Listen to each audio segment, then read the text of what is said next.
SBA Publications.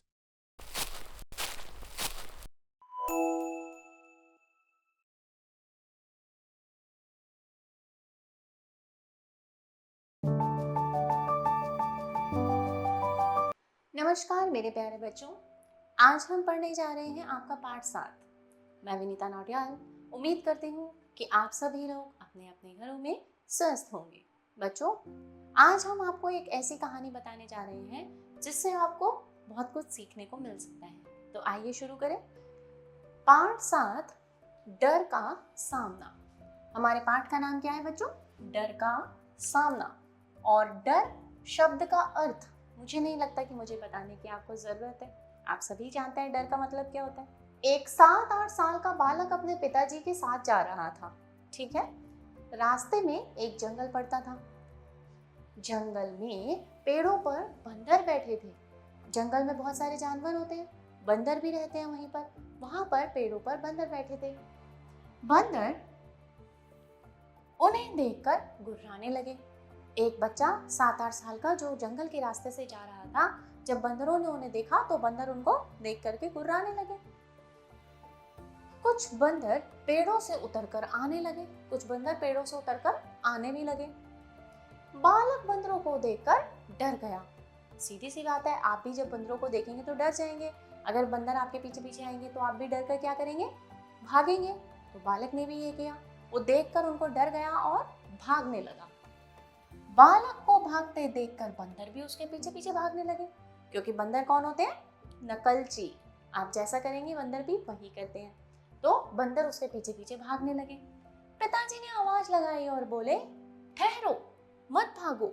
पिताजी ने उस बालक को आवाज लगाई और बोला कि ठहरो, मत भागो। पिताजी की आवाज सुनकर बालक रुक गया। उसने देखा कि बंदर भी वहीं रुक गए। अब क्या हुआ? पिताजी की आवाज सुनकर के बालक जो है वो रुक गया और उसने देखा कि बंदर भी सारे वहीं पर रुक गए हैं। वे बहुत हैरान हुआ। उसके पिताजी भी पास आए और जब वो हैरानी से सोच रहा था तो उसके पिताजी भी आए पास में। उसने पिताजी से पूछा, ये बंदर क्यों रुक गए थे? उसको समझ नहीं आया कि ये बंदर, उसने सोचा कि ये बंदर उसे काटने के लिए आ रहे हैं, और जब बंदर उसे काटने के लिए आ रहे तो रुक क्यों गए? उसने अपने पिताजी से यही प्रश्न पूछा। पिता ने कहा, तुम अगर किसी से डरोगे तो वो तुम्हें और डराएगा। बच्चों, अगर हम किसी को ये दिखाएंगे कि हमें उससे डर लग रहा है तो वो हमें और ज्यादा डराएगा। ठीक है? जब तुम भागे तो बंदर भी तुम्हारे पीछे पड़ गए। जब तुम लोग भाग रहे थे तो बंदर भी तुम लोगों के पीछे पड़ गए।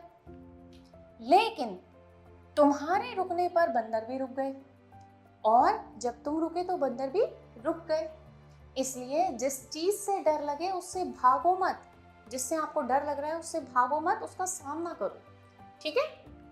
बालक ने यह बात अपने मन में बिठा ली।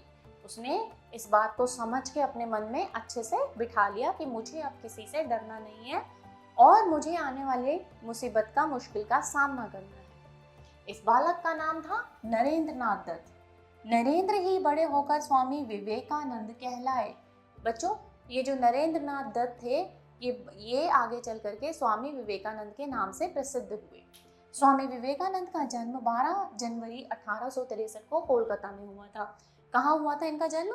12 जनवरी 1863 को कोलकाता में हुआ। ठीक है? रामकृष्ण परमहंस इनके गुरु थे। इनके गुरु का नाम क्या था? रामकृष्ण परमहंस। स्वामी विवेकानंद अपने गुरु की हर आज्ञा को खुशी खुशी मानते थे। स्वामी जी ने अपने ज्ञान से भारत देश का नाम सारे संसार में रोशन कर दिया। ठीक है? उन्होंने जितना ज्ञान अर्जित किया था उससे उन्होंने भारत का नाम सारे संसार में रोशन करा। इनके जन्म दिवस को राष्ट्रीय युवा दिवस के रूप में भी मनाया जाता है। ठीक है? तो ये थे हमारे नरेंद्र दत्त उर्फ स्वामी विवेकानंद जी। ठीक है? आगे चल के बच्चों आप इनके बारे में और भी काफी कुछ सीखेंगे। उम्मीद करती हूँ कि आपने भी इस स्टोरी से, इस कहानी से कुछ सीखा होगा। ठीक है? आइए अब हम शब्द अर्थ पढ़ते हैं। रास्ता, राह। डर, भय। हैरान होना, अचरज करना। ज्ञान, जानकारी। जंगल, वन।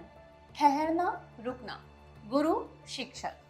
ठीक है बच्चों, अब ये है आपका अभ्यास कार्य जो आपको आज की कक्षा में जो आपको कहानी पढ़ाई गई है उस पर आधारित है, और आप लोगों ने कहानी को ध्यान से सुनना है, समझना है, उसके बाद में दिए हुए अभ्यास कार्य को पूरा करना है।